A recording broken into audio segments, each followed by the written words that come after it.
So we're moving on to chapter 12, actually getting most of our way through unit 3 at this point. This will make 2 chapters down, 1 left to go. So we go ahead and start this off. Chapter 12 is all about our sample surveys, how we conduct different types of surveys, what we'll do. Now remember, one of the things the reason why I do these surveys is an approximate answer to the right question is worth a lot more than an exact answer to an approximate question. What I'm saying is that we can estimate about the group if we have a good question that we've asked our sample, but we can't estimate to the group if we have a bad question. So question design is a very important aspect of sample surveys. Let's go ahead and get really into the meat of chapter 12 though. Okay. So what we're going to do is we're going to talk about the goal of uncovering truths about a population. That's the whole purpose of doing a survey. We can find out about the population without the investment of having to talk to everyone in the population, because sometimes that's simply not something we can do. We're going to use polls, surveys, other means of getting data. We're going to talk about the terminology, some of the notation we use for populations and parameters. We're going to talk about random selection and sample size. We talked about randomization already, but why we have that randomization and sample size. Okay. Well, first thing is we have what we call statistical inference. This is where it gives us a way to make reasonable responses to specific questions by examining our data. For example, if I want to know approximately how many students ride the bus, I don't need to go out and check every single student as they come into school and find out whether or not they ride the bus. If I can get a good sample of the students at the school and find out what percent of those students ride the bus, that could give me an estimate for the entire school what percent of students ride the bus. We can infer from the small to the large. Now, population, specifically, that's the group from which information is desired. My example of talking about riding the bus, my population would be students here at the high school. That would be my population. Sample is the part of the population that we actually talk to, the ones that we examine. So the students that I actually go talk to, that's my sample. Census, our first type of survey. And a census, that's a sample where everyone in the entire population is included in the survey. These are very expensive to do. It's like the United States does one of these every 10 years, but it's a very expensive process, very difficult process. It's not easy to do properly. And of course, you can look up the census and see how the census has gone, kind of information that comes from it. Next we have is sample surveys. These are designed to ask questions of a small group of people in hopes of learning about the entire population, because again, it can be very expensive to try to talk to the entire population. And randomizing, this protects us from the influence of all the features of our population by making sure that on average the sample looks like our population. So in order to do that, we randomize. If we don't randomize, we have the possibility of overemphasis of some groups, underemphasis of other groups, and we're going to get into what that would actually entail. So instead we use randomization so that our sample looks like our population. Now, first one we're going to talk about is a simple random sample of size n, and n just stands in for a number. It's a variable. Maybe I'll have a sample of size 10 or a sample of size 12. But an SRS is just a simple random sample. What it's done is it's chosen in a way, and this is our defining characteristic. This is how you know you have a simple random sample. That every possible set of n individuals had the same chance of being chosen. What I mean is, if I'm going to do a sample and it's going to contain 20 people, then every possible group of 20 people I could make would have to have had the same chance of being chosen. Now, this can be tricky. So let's look at this. Let's say I get a class, and that class has 4 boys in it and 4 girls in it. Now I want to sample 2 students, so the teacher's going to flip a coin. If it comes up heads, that teacher's going to choose 2 boys by some random process, and if it comes up tails, she's going to choose 2 girls by a random process. So the question is, does every student have an equal chance of being in the sample? So let's go back and look. Well, if it comes up heads, you're going to get 2 boys. So heads happens 50% of the time. So half the time she's going to get 2 boys. She's going to get 2 of them at random. So boy 1 has, well, a 50% chance of being chosen because they could pick first or second. There's 2 chances out of 4 boys, so 50% of the boys are going to be chosen. 50% times 50% is 25%. So each boy has a 25% chance of being chosen. The girls have the same opportunities. So every student has a 25% chance of being in the sample. Okay? If you're Having a little trouble on seeing how I came up with that number. We're going to get more into that in probability about how we did that. So we're coming up to how we know that percentages in our next unit. But for now, every student does have the same chance of being a sample. But is this a simple random sample of 2 students from the class? And honestly, the easier way to attack this kind of question is try to come up with a group that couldn't be picked by this method. So come up with a group of 2 students who could not be picked using this method. Well, hopefully you thought of it. There's no way I can pick a sample that has 1 girl and 1 boy, because if I flip heads, I'm getting 2 boys. If I flip tails, I'm getting 2 girls. It would be impossible for me to have a boy and a girl in the sample. So no, this would not be a simple random sample of 2 students from the class. Now, sampling frame. You must have a sampling frame for a simple random sample. Sampling frame is a list of all the individuals that your sample is drawn from. Now, you always have a sampling frame of some type. It's not entirely true. There's ways you can do these where you don't have a sampling frame, but it's implied you have some type of frame. Okay, but for a simple random sample, you're going to need a frame because you have to pick random individuals from some population. You need a list of those individuals so you can choose them randomly using a random number table or a random number generator like we did back in chapter 11. Now, remember, the frame could be different than the population. So if I use the telephone book, well, my population might be the whole city's residents, but my frame is only the telephone book because I'm only going to have the people who have telephones. There's all kinds of people I might not include inside of this list then, but my population was meant to be the whole city, but my frame was a telephone book, or maybe my frame would be a voter registration roll. Okay, that's where I'm going to get my individuals from. So sampling variability. Well, why is it we don't get the same sample every time? If I do a survey, shouldn't I get the same results every time? Well, no. We get differences between samples. Sampling variability just means the differences between different samples. Sampling variability is not a problem, it's not an error, it's not a mistake. It's just variability. We call them the differences.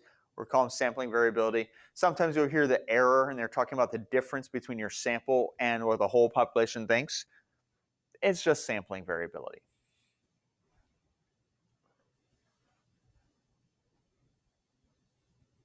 Now, other good designs. These are still random. They're just not so simple anymore. Okay? But all of them have in common that chance, not choice, is used to pick the sample. These all are going to have to use some type of randomization in them. So first one we have is called stratified random sample. What we do is we first cut up our population into strata. These are homogeneous groups. Then we use a simple random sample within each strata and combine the results. Now, the point of this is to reduce sampling variability. That's our benefit from stratification. We reduce sampling variability because we'll combine from groups within the population. For example, if I was working here at the high school, I could divide the high school into strata of freshmen, juniors, seniors. Who did I forget? Oh, sophomores. Freshmen, sophomores, juniors, and seniors. A student will belong in one of those groups, but not in any other. They will be a freshman, a sophomore, a junior, or a senior. And I can tell people where they belong and which ones shouldn't be in which groups, and that way I can tell these groups apart. In strata, you can tell them apart. Kind of like if you're looking at geology and they talk about rock strata. You can tell the different layers of rocks apart. That's what strata are. Now, cluster sampling. This is when I split my population into similar parts or clusters. And I pick one or a few clusters at random and I perform a census within each one of them. So, for example, I might have all the students in school put into groups and randomly assign them to groups of 25 students. And then I pick 5 groups at random and I go to those 5 groups and talk to everyone in those groups. Other people might say, if I'm talking about a certain zip code, I may choose a couple blocks within that zip code and talk to everyone who lives on that block. As long as one block kind of looks like any other. If they're dealing with clusters, one cluster shouldn't really be distinguishable from another. Okay, so Sometimes in schools, we'll talk about English homerooms or 11th grade English classrooms. Now, if we ignore the idea of AP or honors English for a moment, just imagine everyone's in the same type of English classroom. Those English classrooms, one look just like any other. They'd be clusters. I pick a couple at random, go to talk to everyone inside of that room, performing my census. That means I've done cluster sampling. Okay. Now again, the difference between this and stratified is in strata, you can tell the groups apart. In cluster, you really can't. One looks like another. Okay, systematic sampling. In systematic, you do exactly what it says you do. You're going to perform a systematic procedure. This way, like if I was going to look at people I was going to talk to, I'm going to select every ith individual, meaning every fourth individual, or maybe every sixth individual. And those people become part of my sample. Now, we always start at a different place, and it's easier than numbering everyone and counting where they are. Okay? So, for example, let's say I know there's going to be 200 people coming in the cafeteria today. And I know I want to talk to 20 people. Well, let's put my pen here. If I know there's 200 people coming in, and I want to talk to 20, well, that tells me 10. That's going to be my ith. I'm going to talk to every 10th person. Now the question is, who's going to be the first person I talk to? Well, what I'm going to do,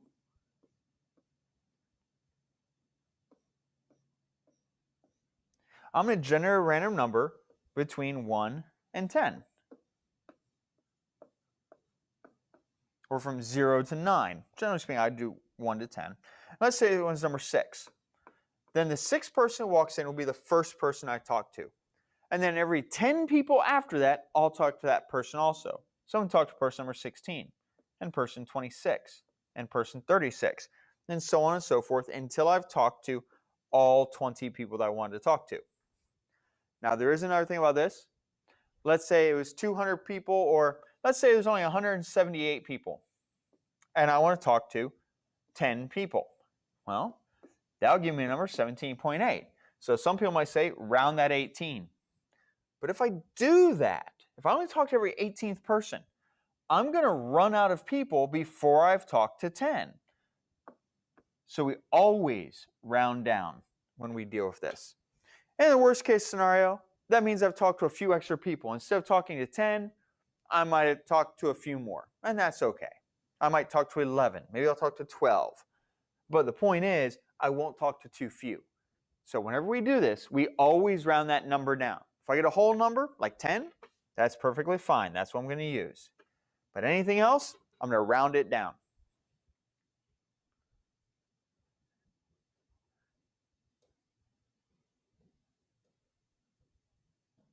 Right? Multi-stage.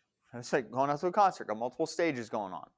Multi-stage is where we combine some of the previous methods in order to create a new method. So I may start off with clusters, but then each group is so large that I'm not going to do a census inside of it. I might do a simple random sample inside of the cluster, which is not what a cluster normally happens. A cluster normally involves a census. So if instead I do a simple random, once I get to my cluster, then I've done some multi-stage sampling. Okay, you also when you tell multi-stage, there's a lot of stuff going on multi-stage. I might talk about doing some strata. And then when I get to the strata, inside of each strata, I divide them into clusters. And then in those clusters, I'll talk to everyone inside of them. Well, if I've done a stratification and then I do some clustering, I've done multi-stage sampling. I've done multiple steps to get there. Okay, so let's talk about an example here. Let's say our assistant principal instruction wants to look at 8 students to win free tickets to a lock-in. And what they're going to do during a lock-in is a 4-hour storytelling session given by our assistant principal. How could you get a simple random sample of students at our school? And also, how about a stratified or cluster or a systematic sample? Let's think about that. How could I get a simple random sample of students here at the school? Okay, well, one thing we could do, we could get a list of all the students from guidance, assign a number to each student's name, and then choose random numbers for the random number generator, and those students would go get to meet with the assistant principal for storytelling. course, we'd want to ignore any repeats. That's some chapter 11 kind of stuff. Ignore the repeats because I can't pick the same person twice. Okay. There's some issues though. Is every student inside the directory that I used, are all those students listed? And if not, who got excluded? Is there a reason they were excluded? So am I really getting a simple sample of the school, or are there certain people who've been excluded for a certain reason? So I need to look at that. Let's think about our other methods. We also talk about stratified sample. Oh, maybe I could break it down by class, freshmen, sophomore, junior, seniors, and then pick a couple out of each. Of course, maybe I could do it other ways. Divide the class by male, female, athlete, non-athlete. Any other group that would decrease variability inside of the strata. So what I'm saying is that if I have a class where, let's for example say that the school is not exactly, I want to know how athletes differ from non-athletes. If I do a simple random sample, I may not get a sufficient number of athletes in my sample. But if I do by strata, where I know I get a certain number of athletes, and in fact, I'll make sure that number of athletes in my sample is proportional to the number of athletes at the school. So if 60% of my school are in the athletic teams, I'll make sure 60% of my sample come from the athletic group. That way they'll be representative. So I might want you to do this to reduce my variability. Cluster sampling. This one's a little tougher. We only want 8 students. Now I can do the homerooms at random and sample every student in that homeroom, or choose a class at random, but that's going to give us more than 8 students.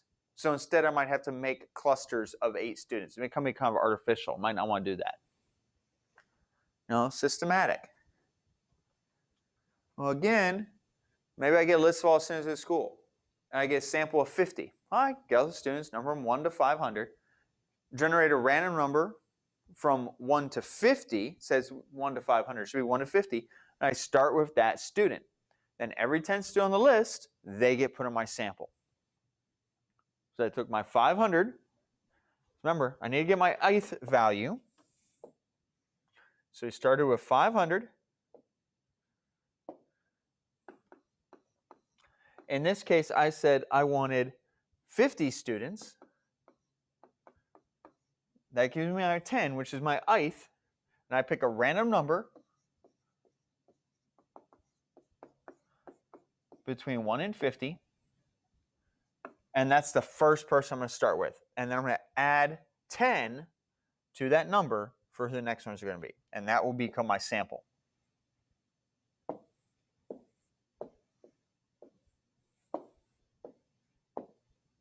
It's being difficult.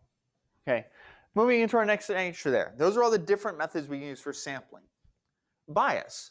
Bias is introduced when our sampling methods, by the method that we choose, over or underemphasize some characteristic in our population. Okay, now I want to make sure we understand the difference between bias and error. Error is in every single sample. We call it sampling variability. Individual samples can't be biased. The sample can't be biased. Bias is in our sampling method. So bias is what we do. The sample is what it is. It's a thing. We get a sample, but our method had bias. Okay? So bias just tells us something inside of our design systematically distorted the results. So our sample no longer looked like the population in some way. There's a number of types of bias. Okay? We get voluntary response bias. This is when people choose themselves instead of being randomly chosen. This is called voluntary response bias. So let's say people are listening and they call into a radio show or talk about internet polls. You want to see how many likes something gets on Facebook, Instagram, or Twitter. This is voluntary response. Okay? When you do a voluntary response sample, you're going to get voluntary response bias. You're going to overrepresent certain people and underrepresent others. Primarily if you do the talk show. You can get people who are fans of the talk show, but you won't get the opinions of people who aren't fans of the talk show. You're also going to get people who are more willing to share their opinions. Other people may not be willing to share their opinions unless you ask them first. We have convenience sample. Okay, these are people who are just easy to reach. So I go on Facebook and I ask my friends, what do you think about something? That's a convenience sample. They may not represent the entire population. Okay? Getting opinions about Virginia Tech if you go visiting Monticello over the weekend. Well, it's a convenience sample. It's really easy to get. It wasn't randomized. You don't really know who you're talking to. Undercoverage. Some group of the population is left out in the process of choosing the sample. Okay? And this is a pretty common problem. There are groups of people who can be tough to get a hold of. It's like we talked about maybe using a phone book at one point. So who are we leaving out of that? Well, probably going to leave out some homeless people. We'll leave out people who are prisoners, people who have unlisted numbers, or they only have a cell phone, or people who are college students. Their phone number might be listed in a telephone book in another state. So different methods run into different problems. Undercoverage is difficult to avoid. Okay? You may always have some level of undercoverage, and that's okay. Okay? But if your method is clearly going to leave some people out of it, that's where you're running a problem. But sometimes phone book is the best that we're going to be able to come up with. But just be aware, there'd be some people left out.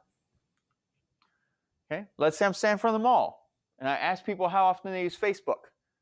Okay? There's a couple of possibilities here. One, I could come in and dress kind of professionally. I'm probably going to get certain kinds of responses. Or I can go out there and look like a clown. If I look like a clown, people probably aren't going to come up and want to talk to me. Okay? That's a form of bias. It's called non-response bias. It occurs when people can't be contacted or if they refuse to cooperate. Call me up at my house. I'm trying to eat dinner. I don't want to take a survey. Call me later. And of course they won't. But that's a non-response. If someone just intentionally doesn't answer their phone or they don't return the survey, last time you asked too many questions, they just didn't want to answer your questions, that's a form of non-response bias. Again, very hard to eliminate. Response bias. Now this is a little different. Non-response was, they just didn't want to talk to us. Okay? Response bias, a lot of things can happen. Maybe we get an incorrect answer from them, or I get false responses. Maybe they just flat out lie to me. Okay? That's a form of response bias. So let's say I ask people, have you ever shoplifted? I could get some people who might lie to me about that. Okay? So what I can do is change my methods to hopefully avoid that. If I take anonymous answers where people aren't putting their names on the survey or they don't have to tell me right to my face that they've shoplifted, I might get more accurate results because the persons aren't worried about me knowing they've ever shoplifted. Now, other things can influence answers too. Sometimes the sex, the race, how a person is dressed, behavior of the interviewer, all these things could influence answers. We want to avoid that. If we're influencing the answers, we have a problem. Okay? If I'm standing in front of the mall and I ask people, hey, guy, what kind of car do you drive? Maybe I'm going to get some people lie to me. Okay? So instead, we want to maintain that neutral appearance if we can. Now, wording of questions. This can also greatly influence the response. And this happened in the New York Times and CBS. They asked the question. They had two different versions of it. One was, do you think there should be an amendment to the Constitution prohibiting abortions? They had the question asked a different way. Do you think there should be an amendment to the Constitution protecting life of the unborn? They're kind of asking about the same thing. They're trying to get people's opinions on whether or not they think the Constitution should be amended or whether or not laws should be passed on abortion, but they asked it differently. And because of that, they saw very different results. Version 1, asking should the government prohibit it, 62% of people said no. But version 2 said, should the government do something? 50% said yes. So how we word questions, we can get certain types of responses. Okay? We want to be careful on how we word questions. Specifically in our example here, it's a generality, but in the United States, if you ask people if they think the government should prohibit something, you'll get a lot of people who automatically think no. Then that will influence their answers. And meanwhile, if you ask people if you think the government should protect someone or something, you'll get a lot of people who say yes right away. Now, distinct from questions that are kind of pushing people away to answer, we also have poorly written questions. Do you think it is wrong when the government doesn't interfere in potentially dangerous religious matters? Yes or no? So, think about it to yourself. Do you think it's wrong when the government doesn't interfere in potentially dangerous religious matters? If we notice, that question, it's kind of got a double negative going on in there. That can be a very confusing question. If what we want to know is, do you think the government should prohibit, or do you think the government should take action on potentially dangerous religious matters, that's what we should ask. Instead, we have this question, which some people might not even realize what they're being asked. So we're going to get a form of response bias. Now, last little topic of this, size matters, but it also doesn't. The number of people in our sample matter. The size of the population doesn't. So let's say I want to talk to 1,000 voters and estimate the outcome of an election. I will get the exact same margin of error. If I talk to 1,000 people, I will get the same margin of error, whether I'm talking about who's going to be elected mayor of a city, who's going to be elected governor of a state, or who's going to be the next president. Now, as long as the population has to be much bigger than my sample, specifically, my sample needs to be no more than 1/10 my population. That's our rule of thumb here. I cannot ask more than 10% of the population. My population needs to be 10 times bigger than my sample, and that's something I need to check. When someone tells me my sample size is 1,000, I need to do something. Okay, well, that would be 10,000 my population. Is it reasonable that my population is at least 10,000 people? It's going to depend what I'm dealing with. Now, let's think about how this works. Let's say you go in the ice cream shop, and they've got a new flavor, peanut butter fudge, and it sounds okay. You haven't had it before. So before you buy a cone, though, you're going to try a taste. So they take a spoon, they get out of a pint container, and let you have a taste. Well, you've had a sample. You like the flavor, it's pretty good, so you buy the extra large cone. You based your decision on assumption that your random spoonful is what all the peanut butter fudge is going to taste like. Doesn't matter if it came out of the pint-sized jar or something else. And by the way, you could make it a cluster sample. Maybe you randomize. You stirred up the ice cream. So now you get a random out of that cluster of ice cream. But it doesn't. The server is not going to give you a scoop out of a pint. They're going to give it out one of those big 3-gallon tubs. But your sample is still fine. The size of the population, going from a pint to a 3-gallon, doesn't mean you suddenly need to eat 5 spoonfuls of that ice cream to get a sample. You still only needed the 1. Just because population got bigger doesn't justify using a larger sample. If your sample was sufficient, your sample was sufficient. Okay. By the way, when they make all the ice cream, let's try this again. There we go. When they make all the ice cream, they're not making it in little pint jars. They're not making 3 gallons at a time. They're making hundreds and hundreds of gallons. If they let you sample from those hundreds of gallons made at one time, you still only need that 1 spoonful to see what it tastes like. So sample size matters, but population didn't. As long as your sample size is sufficient, that's what you need to have. Okay. Issue is size of the sample. Make sure your sample is random, not the size of the population. And let's avoid response bias by making sure we don't influence the answers people give us. And that was it. That's it for chapter 12. Now, we do have some homework we're going to do out of this one. Okay. Let me go back. I'm actually write them on the screen here.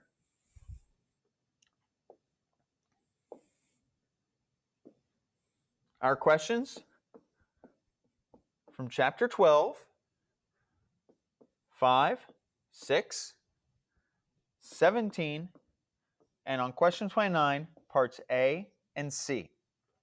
All right? So I hope that helped you out. You learned a little bit about samples and how we do sampling techniques. Try these questions out. They're not that bad. Give you a broad overview of it. I look forward to seeing you in class.